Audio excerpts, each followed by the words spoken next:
Well, last week, President Biden announced what he called a Plan B for student debt after the Supreme Court struck down his student loan forgiveness program. It is an income-driven repayment plan, and here to sort all of this out, this proposal is Craig Bolanos. He's the founder and CEO of Wealth Management Group in Inverness and in Downers Grove. Hello to you, Craig. You know, good to be back with you. And yes, this has got to be the avalanche issue in America right now. $1.6 trillion of debt, 43 million Americans all affected. Everyone's listening. Okay, so I want to ask you this because there has been so much confusion about when the repayment begins, so many moving pieces. Explain to folks where we're at right now and when they have to begin repaying those loans. So the backdrop very quickly is everybody knows that no one's made any payments on their federal student debt since March of 2020. That's more than 36 months now.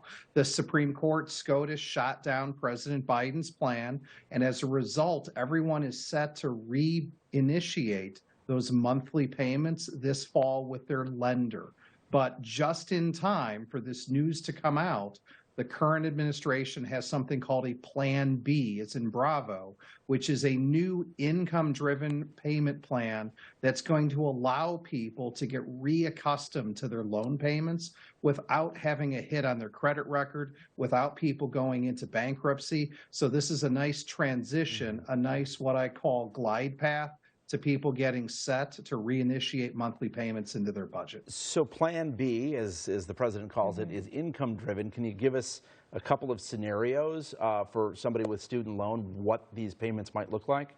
Yeah, right now we already have income-driven repayment plans in this country, but these new income-driven payment plans under the president's proposal is going to limit it to a small percentage of someone's discretionary income. I think that's going to be valuable for a lot of the 43 million Americans who are struggling right now with the high cost of food, the high cost of health care, and in particular, the high cost of shelter. I think what viewers really want to know is if I was previously a part of an income-driven repayment plan, what am I going to need to do to sign up for this new on-ramp or off-ramp, as we'll call it, which is Plan B? The good news is you're going to automatically be enrolled in what's called the SAVE program. I think the biggest takeaway from this is everyone who's watching right now needs to get reconnected with their lender, reconnected with the terms and conditions on their loan, and start making room in that monthly budget by making good choices so you don't have a financial hardship as these payments reinitiate. All right, let me ask you this, because the Supreme Court did make a ruling and now we've got sort of this second plan in place. Is it likely that this new plan will also face some court challenges?